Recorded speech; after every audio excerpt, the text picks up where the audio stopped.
अस्सलाम वालेकुम dear students, मैं हूं आपका टीचर राजा जवाद अहमद मीरभर और आप देख रहे हैं मेरा यूट्यूब चैनल राजा जवाद अहमद मीरभर। अल्हम्दुलिल्लाह रमज़ानुल मुबारक का महीना चल रहा है और आज दूसरा रोज़ा भी है और पहला जुम्मा भी है और हम किसके ऊपर लगे हुए हैं? केमिस्ट्री के ऊपर, एसिड बेसिस एंड साल्ट्स के ऊपर।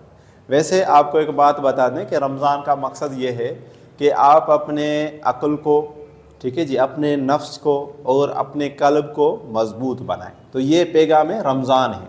अगर रमज़ान आया और हमारा अक्ल और हमारा कल्ब, दिल जो है और नफ्स जो है वो मजबूत नहीं बन पाया तो रमज़ान का हमने अच्छे से फ़ायदा नहीं लिया। तो आइए केमिस्ट्री के प्रॉब्लम करते हैं, देखते हैं कितना हमारा अक्ल ठीक हुआ है। Calculate the pH of 0.0025 m molarity aqueous solution of HCl at 25 centigrade. Chapter 8 है, केमिस्ट्री है 11th क्लास का। pH और pOH के ऊपर ये प्रॉब्लम्स हैं। तो यहाँ अगर हम देखें, इसकी डेटा बनाएं तो डेटा के अंदर जो हमें चीज़ गिवन है उसको लिखते हैं हम। ठीक है जी, क्या गिवन है जी हमें? सबसे पहले देखें pH of 0.0025 molarity. Calculate the pH। क्या कैलकुलेट करना है? pH हमें चाहिए। ठीक है जी, pH हमने मालूम करना है। उसके अलावा एक चीज हमें गिवन है कि HCl जो है उसकी मोलरिटी गिवन है। HCl की मोलरिटी क्या है जी? 0.0025 मोलरिटी।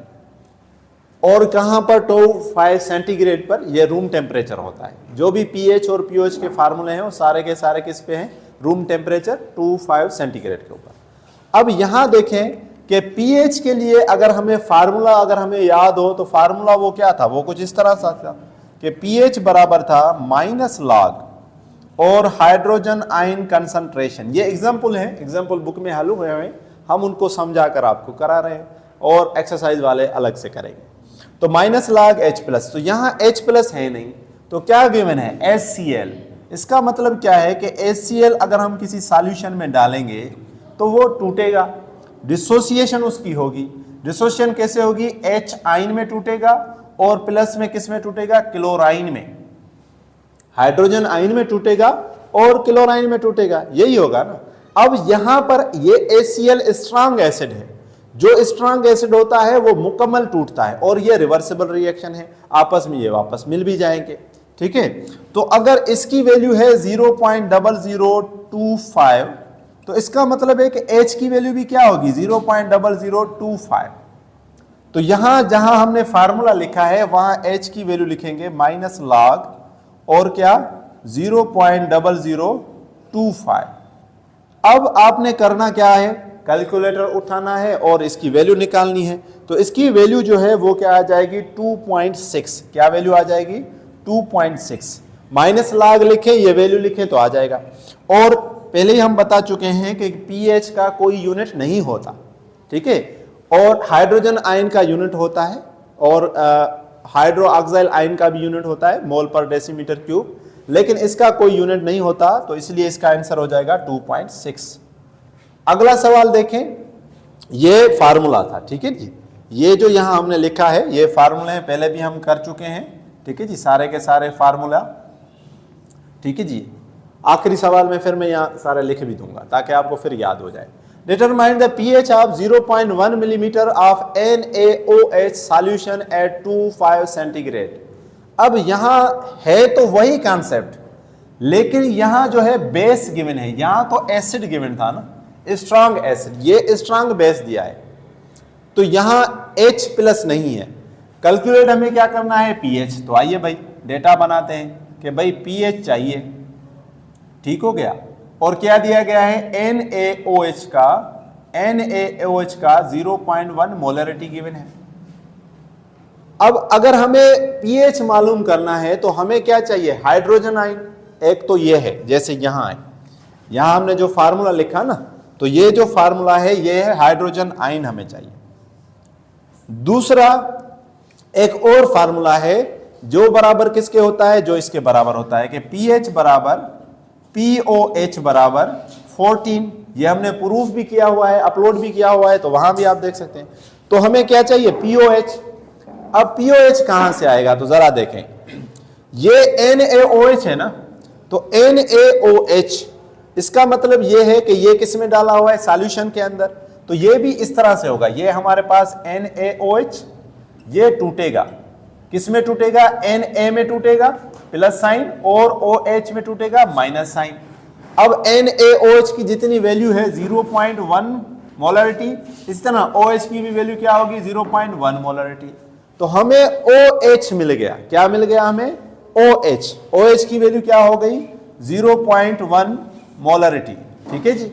और ये हो जाएगा कंसंट्रेशन, ये बेसिकली हमारे पास क्या है, कंसंट्रेशन है, ये हमारे पास है कंसंट्रेशन। अब आगे देखें,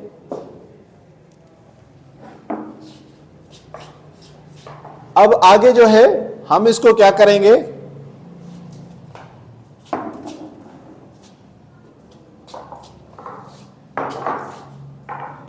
इन्हें क्या चले बस करते।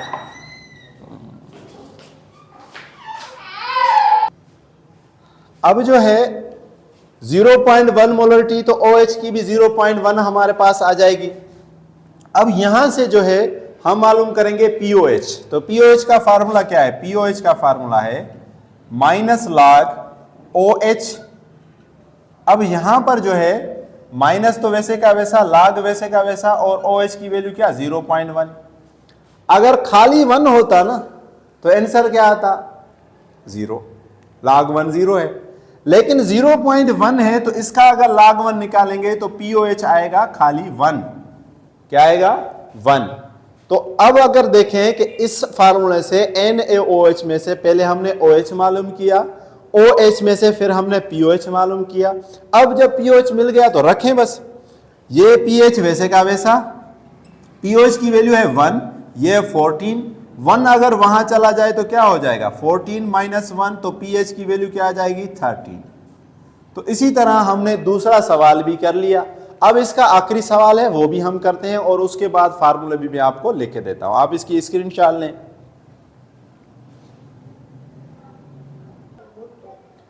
चलें जी, देखें। अब जो है ये जो हमारे पास सवाल है कि उसमें हमें चाहता है कि आप जो है कैलकुलेट करें, pH हमें गिवन है, pH ऑफ सॉल्यूशन 25 सेंटीग्रेड कितना है, 4.82। तो डेटा हमारे पास जो है pH गिवन है, pH हमारे पास क्या है जी, 4.82, ठीक हो गया। और क्या चाहता है कि हाइड्रोजन आयन कंसंट्रेशन मालूम करें, हाइड्रोजन आयन कंसंट्रेशन क्या करना है, मालूम करना है। अब इसके लिए दो फार्मूले हैं। पहला फार्मूला, चलो मैं सारे लिख लेता हूं। पहला फार्मूला तो हमने ये पढ़ा कि pH प्लस POH बराबर किसके, 14। दूसरा फार्मूला हमने ये पढ़ा कि pH बराबर है माइनस log और H प्लस। तो ये फार्मूला भी अगर आप लगाएंगे तो हमें H प्लस मिल जाएगा।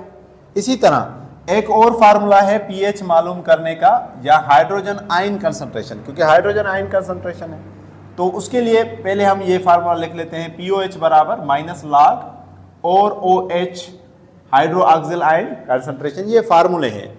अब चौथा फार्मूला जो यहां लगेगा, देखें pH गिवन है और हाइड्रोजन आयन कंसंट्रेशन चाहिए, तो फार्मूला होगा हाइड्रोजन आयन कंसंट्रेशन और 10 पावर माइनस का pH, नथिंग एल्स। तो यही फार्मूला हम यहां लिखेंगे। फार्मूला जो है लिखें भाई, क्या है, H plus ion concentration 10 power minus का pH। तो 10 वैसे का वैसा माइनस pH की वैल्यू क्या है, 4.82। तो जब आप इसकी जो है वैल्यू निकालेंगे, अगर आपके पास कैलकुलेटर है तो उससे करें, अगर कैलकुलेटर नहीं है तो पावर के लिए अगर मोबाइल इस्तेमाल कर रहे हैं तो ये साइन है कैप वाली, या इस तरह से होगा, या इस तरह से साइन होगी, उसको दबाकर आप जो है फिर लिखेंगे माइनस 4.82। तो आंसर जो है बुक वाला आ जाएगा 1.51 इंटू 10⁻⁻5 मोलरिटी। आप इसको मोलरिटी में भी लिख सकते हैं, या आप इसको लिख सकते हैं मोल पर डेसीमीटर क्यूब, क्योंकि हाइड्रोजन आयन का ये दोनों ही इसके जो है वो यूनिट होते हैं, मोल पर डेसीमीटर क्यूब। तो इसी तरह हमें हाइड्रोजन आयन कंसंट्रेशन मिल गया। अब यहाँ कुछ फार्मूले लिख लेते हैं। 4 फार्मूले तो हमने पहले लिख दिए हैं। 5वां देखें कि अगर हाइड्रोजन आयन की और हाइड्रो ऑक्सिल आयन की अगर प्रोडक्ट हो तो ये बराबर होता है 1 इंटू 10⁻⁻14 के, या ये बराबर होता है Kw के। अगर ऐसे ना हो ऐसे हो, हाइड्रोजन आयन जो है वो बराबर होता है हाइड्रोक्सिल आयन के, और ये बराबर होता है 1 × 10⁻⁷ के। तो ये कुछ फार्मूले हैं जो हमने लिखे और एग्जाम्पल भी हमने तीनों कर दिए। होपफुली आपको ये सारे के सारे सवाल एग्जाम्पल वाले समझ आए होंगे। Thank you, thanks for watching.